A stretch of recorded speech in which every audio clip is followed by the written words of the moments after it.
No one ever expected the boy pushing a mop through corporate hallways to one day sit at the head of the CEO's desk. Especially not billionaire Richard Whitmore, the man who humiliated him. From the dusty streets of the Bronx to the high towers of Wall Street, this is the story of Jason Ellis, a young man crushed by a broken crystal glass but who answered with intelligence, patience, and perfect timing. It's a hard-hitting tale of how power can be overturned, how systems can be dismantled from within, and how the ones at the very bottom can rise to the very top.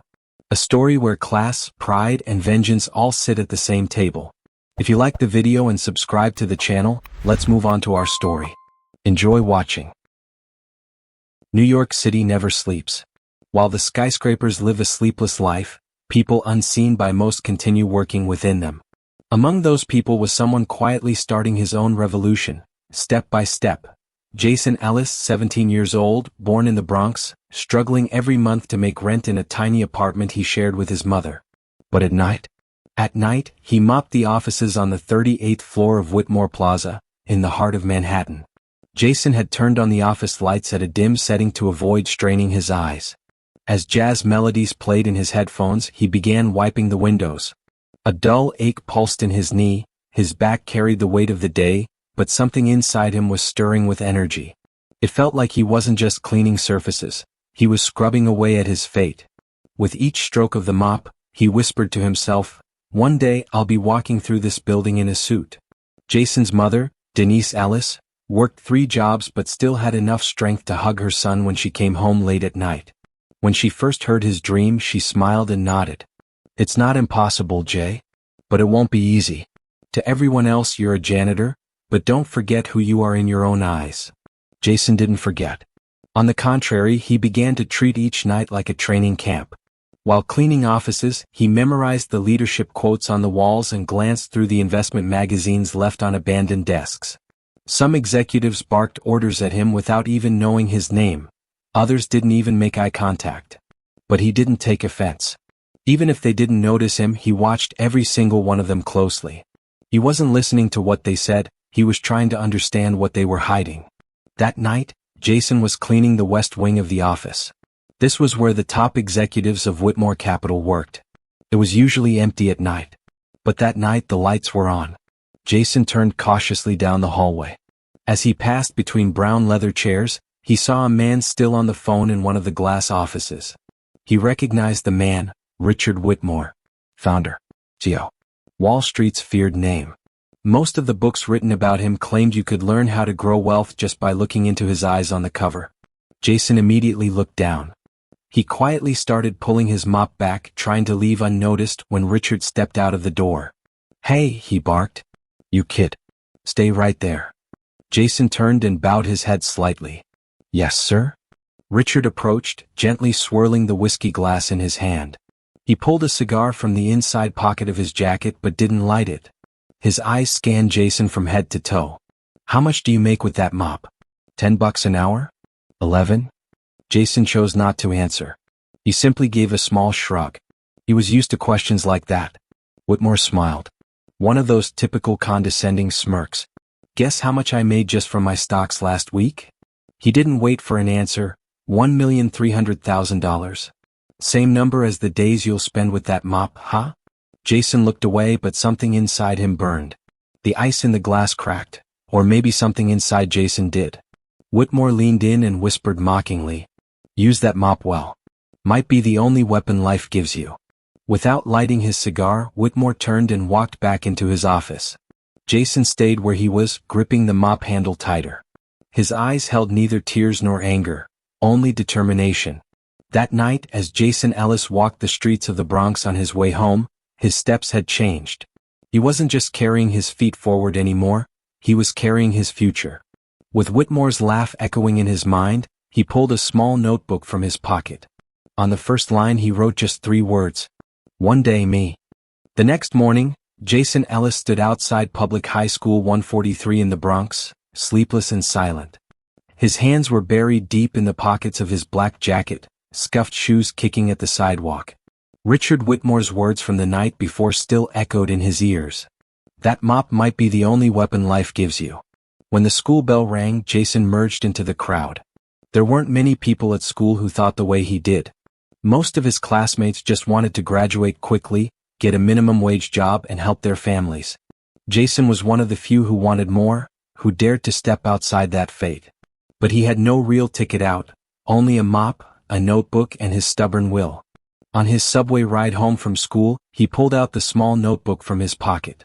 Beneath the line he had written the night before, he added a new one.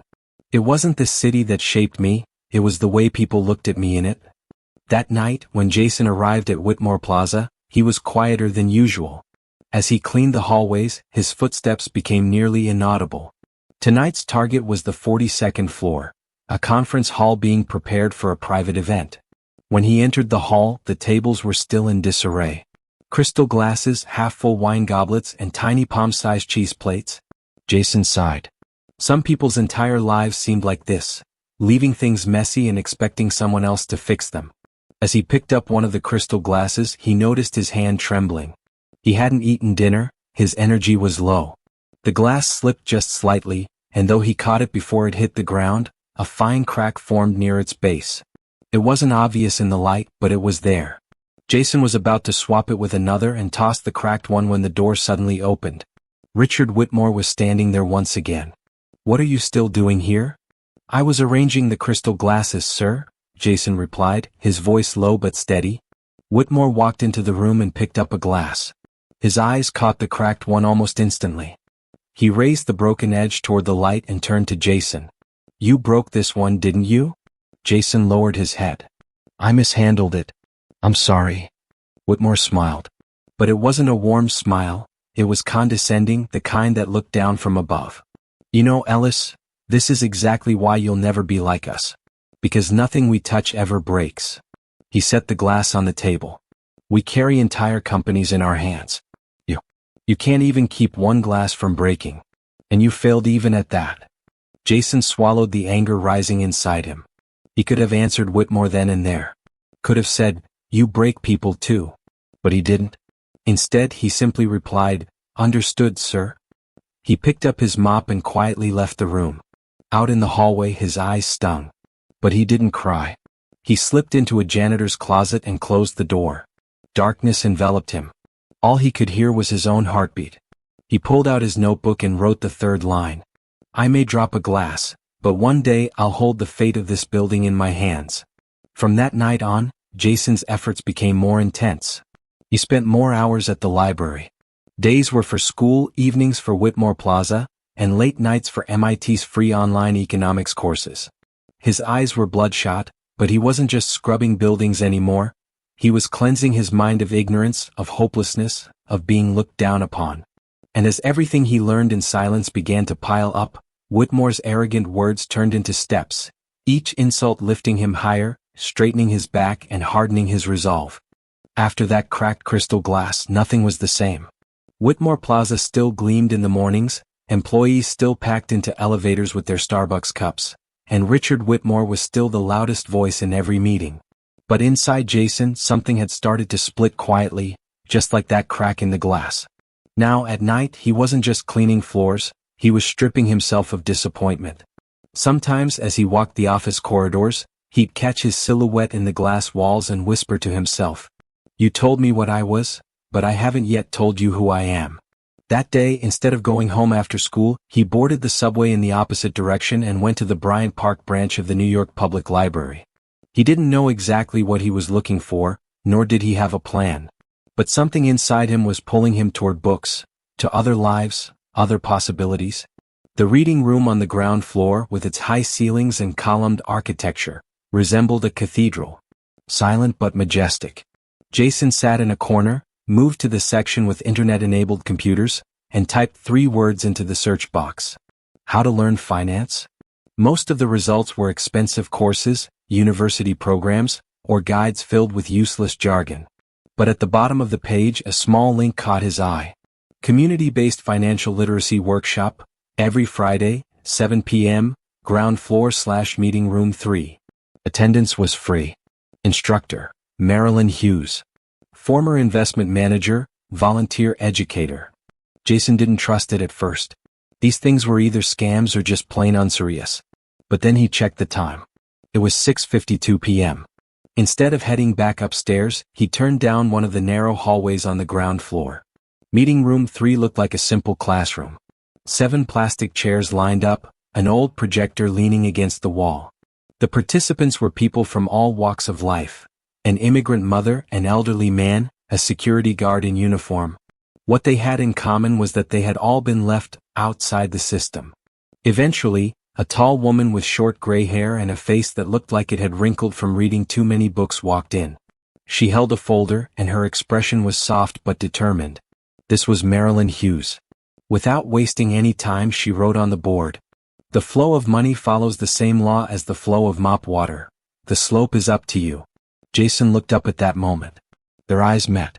There was something in Marilyn's gaze, something that didn't judge, didn't belittle, something that simply saw. Today we're going to talk about capital, Marilyn said.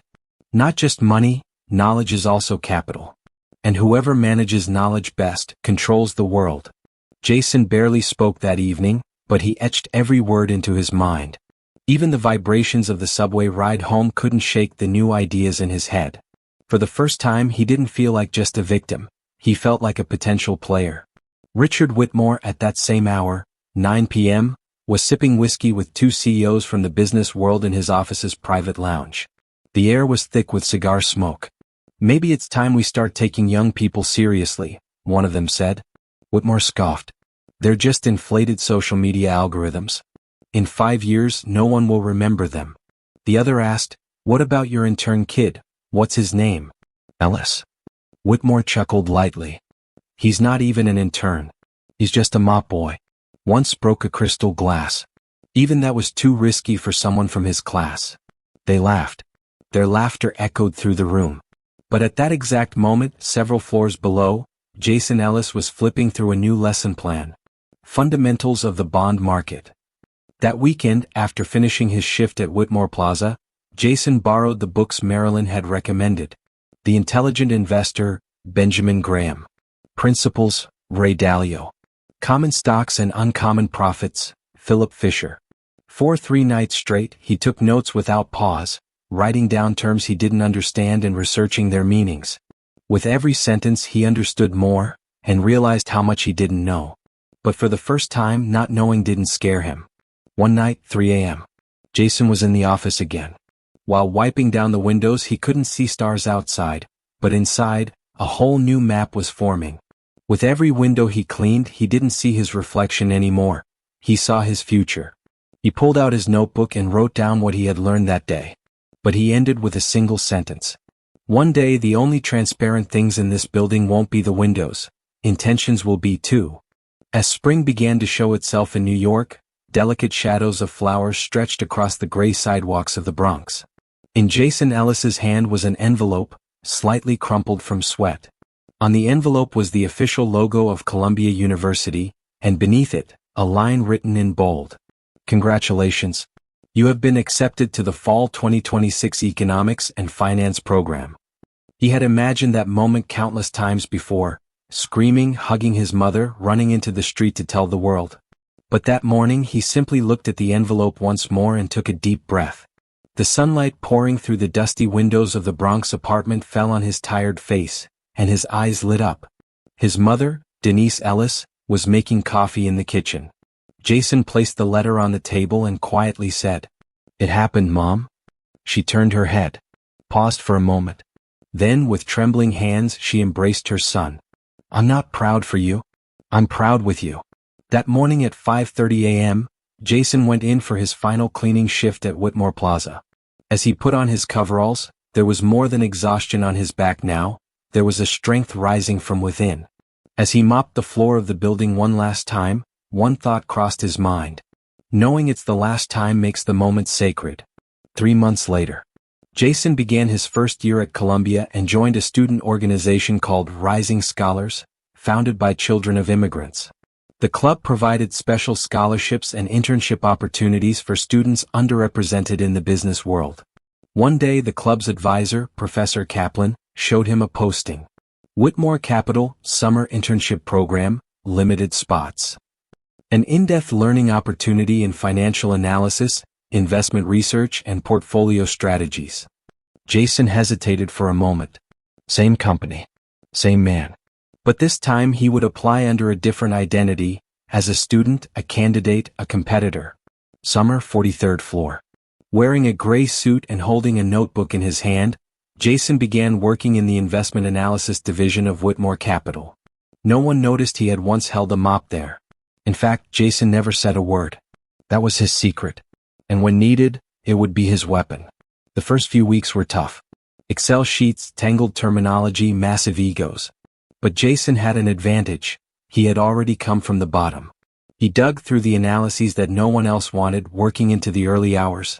He had memorized the old office layouts, remembered where the printers were tucked away, could even guess which floor everyone got their tea from. Observation was his hidden weapon. One day, one of the portfolio managers, Nathan Laird, dropped a file on his desk. Subprime mortgage portfolio, risk assessment. Most interns would just prepare some surface-level graphs and move on. Jason didn't. For 3 nights, he combed through both internal company documents and public mortgage databases to do cross-analysis. What emerged was alarming. Whitmore Capital's portfolio included loans that were beginning to rot. Repayment rates were dropping, interest rates rising. The bubble was growing. He quietly submitted his report to division head Elaine Porter. She stared at the file, then looked at Jason, long and hard. No one gave you this file, did they? They did. They just didn't expect me to look at it this way. Elaine smiled. A soft smile, but one that carried respect. The next week, Jason found himself in a meeting with the investment committee. He had been invited just to sit in a corner, but Elaine placed the file in the center of the table and asked him to speak. He presented his findings carefully, backed with data, showed risk maps. The room fell silent. Then the door opened. Richard Whitmore walked in. His eyes landed on Jason. There was a flicker in them, as if trying to recognize him. Then he picked up the file, skimmed through it roughly and muttered, "This isn't the job of an intern. But it is the job of a leader to see the truth," Elaine said calmly. Whitmore didn't respond. But as he left the room, he slammed the file shut. Jason didn't look after him. That evening, Jason boarded the subway and pulled out his notebook. The first 3 lines were still there. One day me. I was shaped not by the city but by the way it looked at me. I may break a glass but I can rebuild the system. He added a new line. For the first time they looked not at me, but at what I said. Fall of 2027. There was a strange stillness in the air. Stocks seemed to be rising but investors were uneasy. In Manhattan, the pulse of the financial world had slowed, though no one dared say it aloud. At the morning meetings inside Whitmore Capital, the outlook appeared bright. CEO Richard Whitmore, as always, projected quarterly charts on the screens and spoke to his team without lifting his head. Faster, harder, greater returns. Growth recognizes no alternative. But sitting in the back rows of the conference room in a gray suit, one person didn't bother writing those words down. Instead, he kept scanning the statistics marked in red on the file before him. Subprime mortgage loans, secondary debt bonds, missed repayments. Jason Ellis had been temporarily assigned to the firm's investment analysis team. His task was to contribute without drawing attention. But Jason wasn't afraid of drawing attention. The only thing he feared was being ignored. One Friday morning, Jason approached Elaine Porter in a quiet corner of the executive floor. In his hand was a 12-page proposal. Our investment portfolio is on the brink of collapse. But warning alone isn't enough. I'm proposing a model. What kind of model? Elaine asked.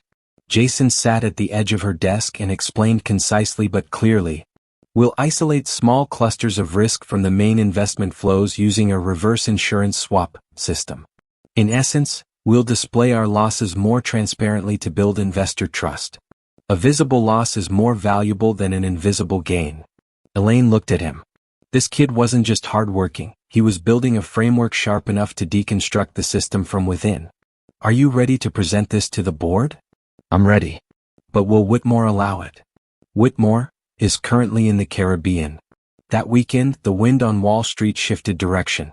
A real estate giant defaulted. Panic began in the secondary bond markets. Credit rating agencies started downgrading scores.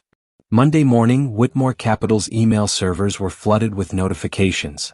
The firm's investors, especially pension funds and university endowments, began urgently demanding information. And Richard Whitmore still hadn't returned. Board of Directors emergency meeting, 8 o'clock. The conference room was filled with tense silence. Most attendees only vaguely knew who Jason was. But when Elaine announced he would be presenting, a quiet unease passed through the room. Jason stepped up to the podium. There was no tremor in his voice. He paused briefly before speaking. This file doesn't just contain numbers. It holds the chance to prevent future disgrace for this company. The projector displayed graphs, credit flows, timelines. When Jason finished his presentation, one of the firm's toughest investment advisors, Arlene Shaw, raised her hand. Can we implement this model immediately? If we do, we'll manage a soft landing, Jason replied. If we don't, we'll be on the front page. That same afternoon. For the first time in its history, Whitmore Capital had a workday without its CEO. Richard Whitmore sent only a brief message from his vacation resort. Do what's necessary. I'll return next week. That necessary became Jason's model. Within 1 week of implementation, the firm's riskiest positions were isolated. The communications office sent out a statement to investors, written by Jason himself. The markets responded positively to the transparency. Stock prices didn't plummet, they stabilized. 1 week later, Richard Whitmore returned. When he entered his office, there was a plaque on his desk. Read, Whitmore Capital Financial Resilience Model Presentation. Jason Ellis, Interim Analyst, 2027. Whitmore's lips curled slightly. He picked up the plaque and glanced at the wall. Who put this here? Elaine replied. Board decision. He's the mind behind our crisis response. Richard turned his eyes to Jason. The kid who broke the glass. Now pitching models. Jason stepped forward. I didn't break the glass. You handed me a broken one. I just held it. Whitmore said nothing. But he didn't remove the plaque either. That evening, Jason Ellis stayed in the office alone. All the lights in the building were gradually going out. He looked out the window into New York's endless sea of lights. He opened his notebook, turned to a new page and wrote, Crises are sometimes excuses to rise. And sometimes they are tests. Mine was both. As Whitmore Capital emerged from the fall crisis, everyone was talking about one name, Jason Ellis. His name hadn't appeared in the media, and in the internal company bulletins, he was listed only as temporary financial advisor. But in investor circles, email threads, and the back rooms of Wall Street, he was the subject of conversation. Who's the young kid? He was an intern. Not even a real analyst, apparently. How did he build that plan? They say he's the CFO's guy. Jason was aware of the whispers. But he didn't care. Because for him, the real battle was inside, between him and Richard Whitmore. A confrontation that hadn't yet been spoken, but was steadily growing. When Whitmore finally appeared before the company after the crisis, he wore his familiar smile. He spoke loudly to capture everyone's attention, gesturing dramatically. But there was something missing in his eyes.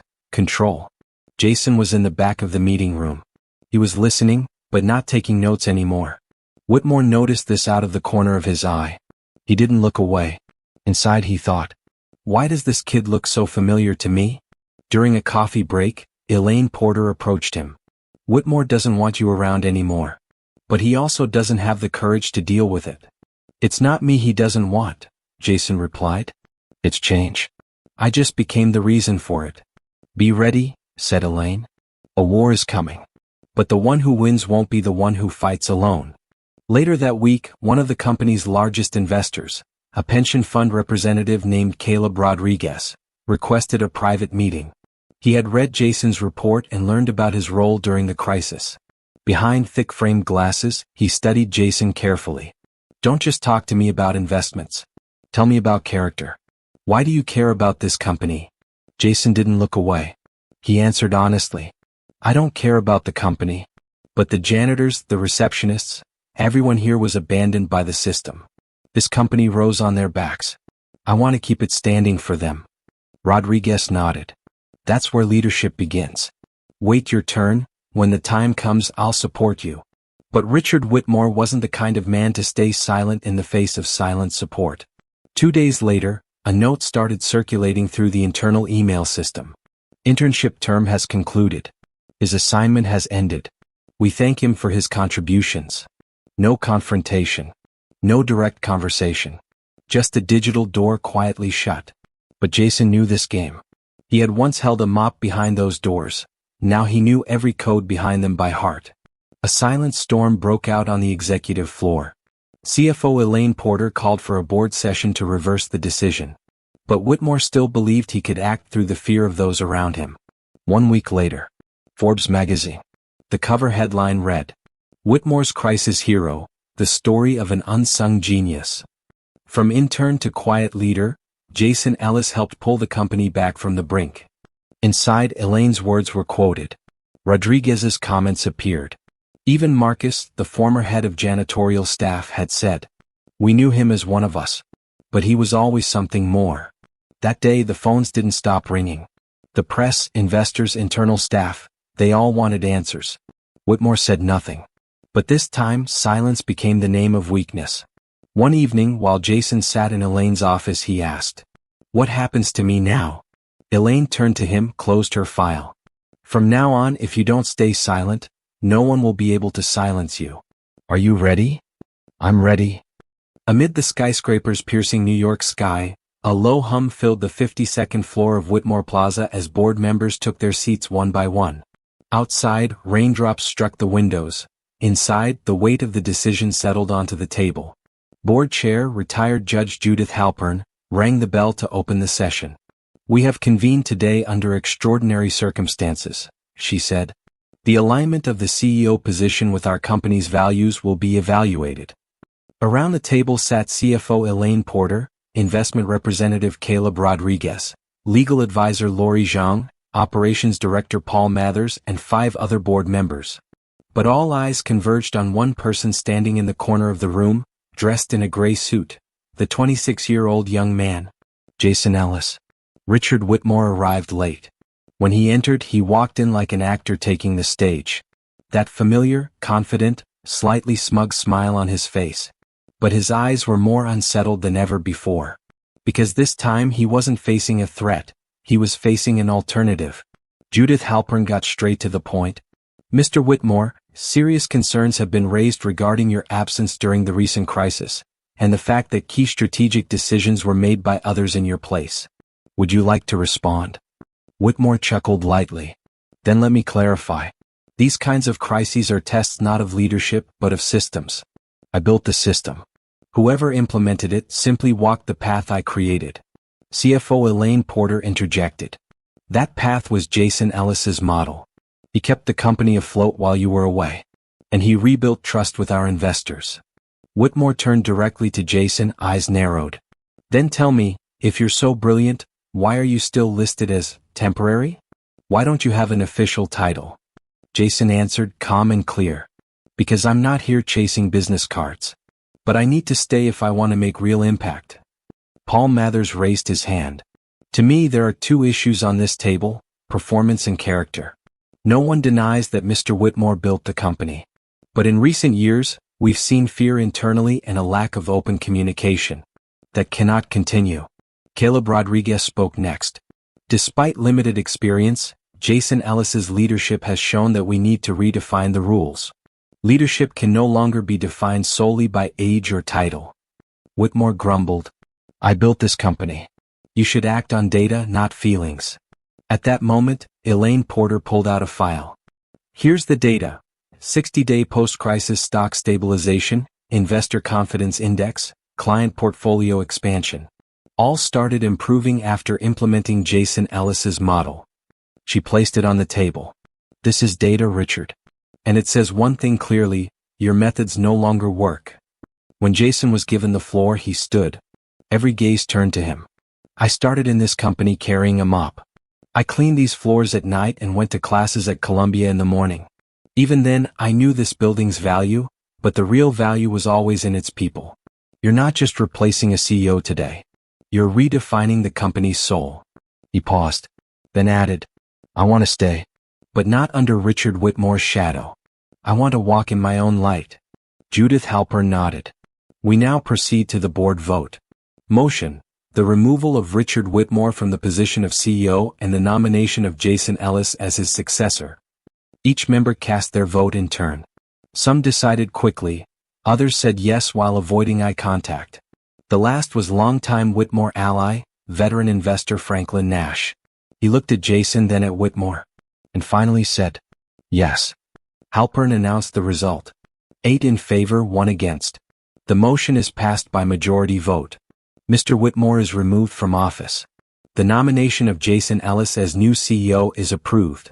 A short silence fell over the room. Then a few began to clap. Elaine smiled gently. Caleb bowed his head. Jason stood tall. And for the first time walked like a CEO. Slow, grounded, and certain. Whitmore didn't move.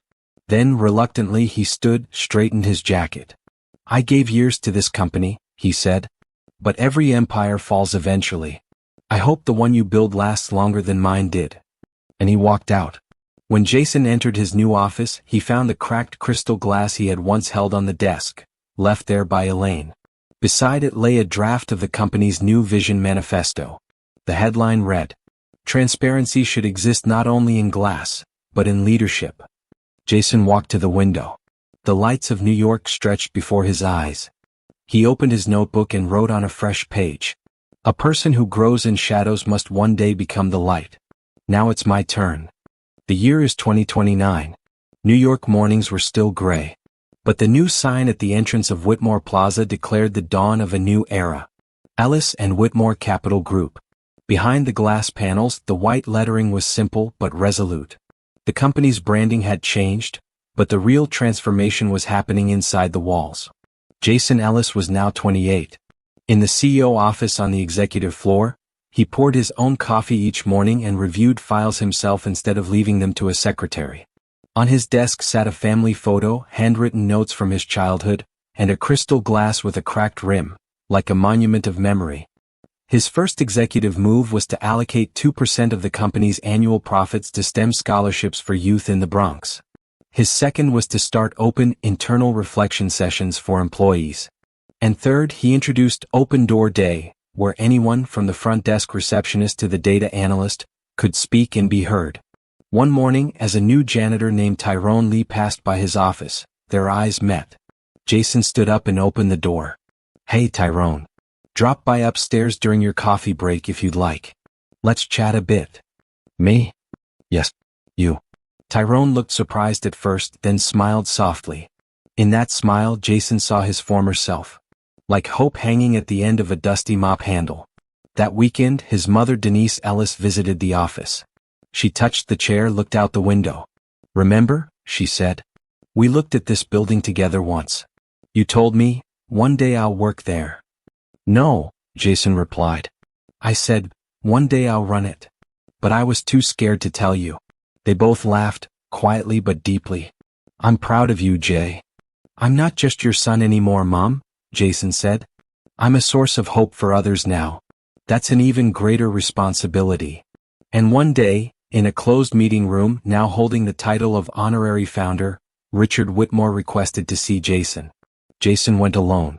When he entered, Whitmore stood facing the window. He held a cane but still stood tall. "You had that new sign made without erasing my name from the company's walls?" he said, his voice slow but barbed. "Your name should stay," Jason replied. "But its meaning must change. The name now represents not a person but an idea." "And that idea is you?" "No. That idea is that someone from within can also lead from the outside." Whitmore turned toward him. There was no anger in his eyes, but no peace either. Clearly, something within him remained unresolved. "You dethroned me," he said. "No.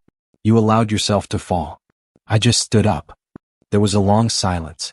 Then Whitmore lightly tapped his cane against the floor. "Guess what? I sometimes wonder why I didn't stop you. Earlier. When things were darker. Maybe I was too late." He paused. Slowly walked toward the door. But before leaving he turned back. "You know, Ellis, some thrones fall quietly. But every fall leaves an echo. And that echo sometimes returns." He closed the door behind him and left. His footsteps faded into the hallway. What followed wasn't a threat. But it wasn't peace either. Jason turned to the window. The rain had started again. That night, Jason wrote his final line in his notebook. "Every throne stands on a floor. Mine is not a polished floor, It's an open door for anyone brave enough to walk through. And the next morning a new sign was posted at the building's entrance. Builders of Tomorrow program, now accepting applications. Your past defines you, but your future rewrites you. Thank you for listening. Don't forget to subscribe to the channel and like the video.